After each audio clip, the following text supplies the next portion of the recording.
Most people are so comfortable in the tight boots of their suffering that they have forgotten what it feels like to walk free in their own skin. Welcome back, everyone. It is good to have you here. Today, we are going to stop running. We are going to stop scrolling, stop striving, and stop trying to get somewhere else. Because the topic we are diving into today demands, absolutely demands, that you be exactly where you are. We are unpacking a text that is less of a book and more of a mirror. We're looking at joy, the happiness that comes from within by Osho. Specifically, we're looking at the Vietnamese edition, Han Phuc Thai Tom, which was interestingly sponsored by Samsung and published by First News. With an introduction by Dr. Lati Tan Tom. And I mention that context because it's fascinating, isn't it? A massive tech giant like Samsung, a company built on the future, on the next device, on the next upgrade. Sponsoring a book that tells you that the future is an illusion and that everything you need is already inside you. That irony right there? That's where we're going to live for the next hour. So, let's set the stage. What is the fundamental problem of the human condition?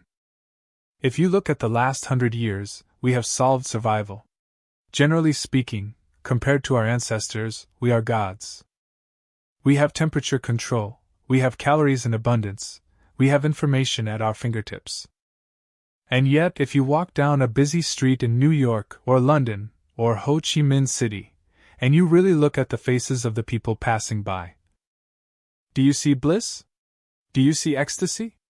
Or do you see stress, anxiety, and a low-grade, humming misery? Osho starts his argument with a concept that I think is going to challenge a lot of you. He talks about the new human. He calls this ideal figure Zorba the Buddha. Now, if you know literature, you know Zorba the Greek. Zorba is the materialist. He is the man of the earth. He drinks the wine, he dances on the beach, he loves, he lusts, he enjoys the texture of physical reality. He is entirely out there. And then, you have the Buddha. The Buddha is the man of the spirit. He is stillness. He is silence. He is entirely in here. For centuries, society, religion, and culture have told us we have to choose. You can be a sinner or a saint. You can be successful or spiritual. You can have the money or you can have the peace. Osho says no. That split is the schizophrenia of humanity. The goal is to be Zorba the Buddha. To be able to dance on the beach with total abandon, and yet, in the very center of that dance, remain as still and silent as a monk in a cave. This synthesis is the foundation of joy. It's not about rejecting the world, it's about inhabiting it fully without being enslaved by it. But why is this so hard? Why does this feel like a radical concept? Well, Osho opens with a provocative story that sets the tone for everything else. He talks about a man who goes to a psychiatrist. And usually, you go to a shrink because you're depressed, right? You go because your life is falling apart. This man goes and says, "Doctor, you have to help me. I'm too happy. I'm blissful. I feel ecstatic all the time." The doctor immediately thinks the guy is crazy. He thinks he's psychotic. Why? Because in our society, misery is the baseline. Misery is considered normal. If someone walks into a room and starts complaining about their back, or their taxes, or their spouse, everyone nods. We connect over suffering. We bond over trauma.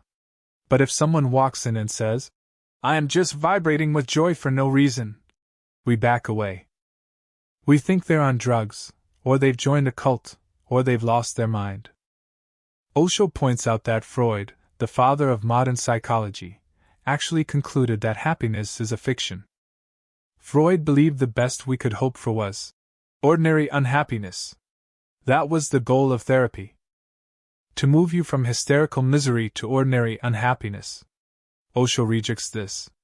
He argues that misery is not a natural law. It is a result of wrong living. But, and this is the big, but misery is easier. Why? Because nature doesn't give you a choice. Think about a tree. A tree is happy. A bird singing in the morning is happy. But the tree is, unconsciously, happy. It doesn't have a choice to be depressed. It just is. Humans, however, have this double-edged sword called consciousness. We have the freedom to choose. And freedom is dangerous. Freedom means responsibility. If you are miserable, Osho argues, it is because you are doing something to create that misery. You are holding on to it. And this leads us to one of the most powerful analogies in the entire text, something I call the tight boots theory. Osho tells a story about a soldier. This guy is always wearing boots that are 2 sizes too small. He's in agony. He's limping everywhere. His buddies ask him, "Why don't you just get new boots?" And the soldier says, "You don't understand. I've lost my money, my girlfriend left me, the food is terrible. The only pleasure I have in my life is when I take these boots off at night." Think about that. How many of us are wearing tight boots just so we can feel the relief of taking them off? We cling to our suffering because it's familiar. It gives us an identity. If you stripped away all your complaints, all your grudges, all your stories about how the world did you wrong, who would you be? That silence is terrifying for most people. So we keep the boots on. We keep the misery because it makes us feel like someone. Now, let's dig deeper into the mechanics of this feeling. In the second chunk of this summary, the text breaks down human experience into 4 distinct levels. This is a crucial framework because we often use the word happiness as a blanket term, but Osho argues we are confusing 4 very different things. Pleasure, happiness, joy, and bliss. Level 1 is pleasure. In Vietnamese, this is Khoi Lak. This is physiological. This is the animal instinct. It's food, it's sex, it's a cold beer on a hot day. There is nothing wrong with pleasure, but it has a trap. It is entirely dependent on the outside world. If you need the beer to feel good, the beer is the master, and you are the slave. If you need a specific person to love you in order to feel worthy, you are enslaved to that person. Osho points out that pleasure is always a double-edged sword. It brings the high, but it brings the inevitable fear of loss.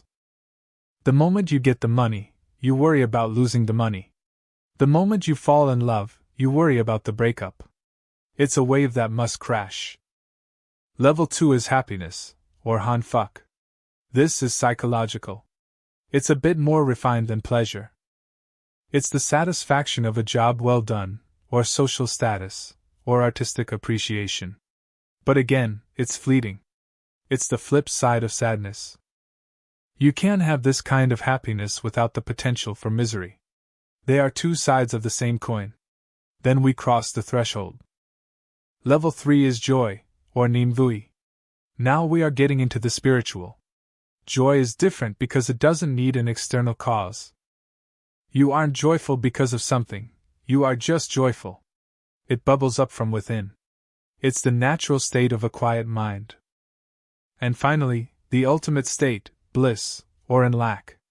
This is the peace that passeth understanding. This is nirvana. In joy, you are still there to experience it. You say, "I am joyful." In bliss, the I disappears. You aren't happy, you are the happiness. You dissolve into the vast silence of the universe. Why does this hierarchy matter? Why am I spending time on this? Because most of the conflict in our world comes from people trying to squeeze bliss out of pleasure. We are trying to get eternal satisfaction from temporary things. It's like trying to quench your thirst by eating sand. It doesn't work. Osho gets very sharp here with his social critique. He says that because we are stuck chasing level 1, pleasure, we have turned the world into a battlefield. Since pleasure relies on external objects, money, bodies, power, and those objects are limited, we have to fight for them. We become Machiavellian. We start treating other people not as human beings, not as ends in themselves, but as tools. A husband uses his wife for sex or housekeeping.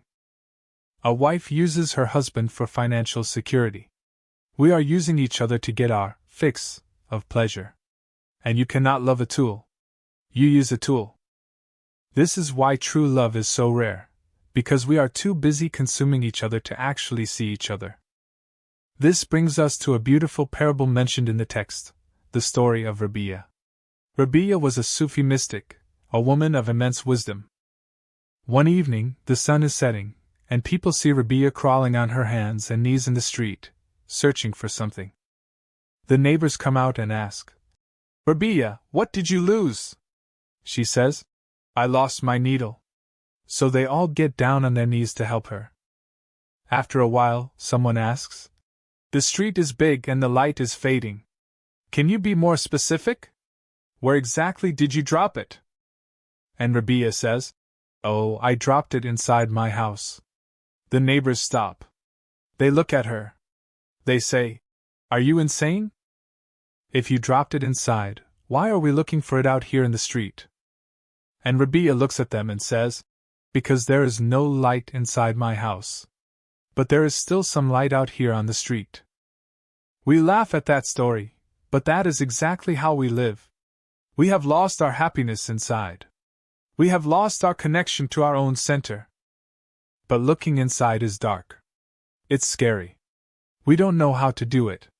So we go outside. We look for the needle of happiness in the street light, of shopping malls, nightclubs, relationships, and promotions. We look outside because that's where the sensory light is, even though we know, deep down, the key isn't there. So, how do we stop looking in the street? How do we go inside? The standard answer people give is meditation. But here is where Osho flips the script completely, and this is one of the most important takeaways from this book. We usually think, "I am miserable. I will meditate. Then I will become happy." Osho says no. That is backwards. He argues that you cannot force meditation. If you are miserable and you sit in silence, you will just be miserable in silence. You will just ruminate on your problems. He says, if you are healthy, you don't need medicine. Meditation is the medicine. If you are happy, meditation happens naturally. He gives the example of a student in a classroom. The teacher is droning on about math. The student is looking out the window, watching a bird sing. The teacher screams, "Pay attention! You are distracted!" But Osho asks, who is really distracted? The student is fully focused. His entire being is with that bird. He is in a state of natural meditation because he is drawn by joy. It is the teacher who is the distraction. The teacher is trying to force attention where there is no interest. Real meditation, the text argues, is a byproduct of living authentically. When you are doing what you love, whether that's painting, running, cooking, or just breathing, you become meditative. The silence follows the joy. It doesn't precede it. This leads us to the problem of the life that doesn't fit. A huge chunk of our misery comes from the fact that we are living someone else's life. We are wearing masks. Osho tells the story of fisherman Ted. A man is fishing, and a giant fish pulls him into the water. The question is asked, are you fishing the fish, or is the fish fishing you? We are hooked by our desires. We are hooked by the image of success that society sold us. We have people who have the soul of a dancer working as bank clerks. We have poets working as politicians. We are professional misfits. And then we wonder why we are stressed. We ask for techniques to manage our stress. But Osho says, you don't need stress management. You need transformation. You don't need to learn how to tolerate a life that hates you. You need the courage to change the life. There's a joke in the book about a man calling a house to speak to a guy named Jim. Jim's mother answers and says, "Jim isn't here. He's at Disneyland." The caller is confused because Jim is 40 years old. But the mother explains, in his mind, he is still a child. The joke is funny, but the metaphor is crucial. Life is searching for you. Existence wants to give you its gifts. But when existence knocks on your door, you aren't home. You are at Disneyland. You are lost in your fantasies of the future, or your regrets of the past. You are pretending to be someone you aren't. If you aren't at your authentic address, your true self, happiness cannot find you. This brings us to the paradox of pursuit. We are obsessed with goals. We are obsessed with getting there. But Osho argues, and this is in the third chunk of our summary, that happiness cannot be pursued. The very act of pursuing it pushes it away. Think about the phrase, pursuit of happiness. It implies happiness is a target. It implies distance. If you are pursuing it, you don't have it. And as long as you are running, you are in a state of lack. He contrasts two historical figures to drive this home, Alexander the Great and Diogenes. Alexander is the ultimate conqueror. He wants the whole world. He is the definition of ambition. Diogenes is a cynic philosopher, a man who lived in a barrel, or a large ceramic jar, and owned nothing. Legend has it that Alexander came to meet Diogenes. Alexander was so impressed by the man's peace that he said, "If I were not Alexander, I would wish to be Diogenes." And then he said, "I am going to conquer the world, and then I will rest and relax." And Diogenes laughed. He looked at the emperor and said, "I am resting and relaxing now. Why do you need to conquer the world first? The river is right here. The shade is right here. You are running around the globe just to get to where I already am." This is the failure of ambition. We think ambition leads to success, and success leads to happiness. Osho says, nothing fails like success. Because you can conquer the world, you can get the corner office, you can get the millions. And you will arrive there only to find that your inner world is just as empty as when you started. In fact, it's worse, because now you have no more excuses. You can't say, "I'll be happy when I make $1 million," because you made it, and you're still miserable. That realization destroys people. So, if we can't pursue happiness, and we can't buy it, and we can't find it in the street, what do? We have to understand the difference between character and consciousness. This is a subtle but vital distinction in the book. Society teaches us to build character. Character is armor. Character is discipline. It's acting good. It's suppressing your anger, suppressing your greed, smiling when you want to scream. We look at saints, religious figures who are disciplined and rigid, and we think they are holy. Osho calls them fake saints. He says they are just repressing their humanity. And whatever you repress grows. If you suppress anger, it moves into your unconscious and rots there. It becomes toxic. There is a reference to a story about a monk who was so disciplined, so perfect on the outside, but inside was a volcano. True joy doesn't come from character, it comes from consciousness. It comes from awareness. It's not about forcing yourself to be good, it's about bringing light into your inner house so that the darkness simply disappears. When you bring a light into a dark room, you don't have to fight the darkness. You don't have to shovel the darkness out. The darkness just vanishes.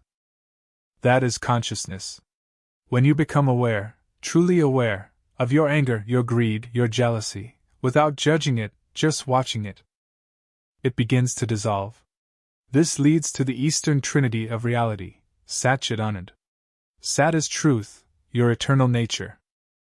Chit is consciousness, total awareness. Anand is bliss, the result of the first two. Notice the order. You cannot jump straight to bliss, *Anand*.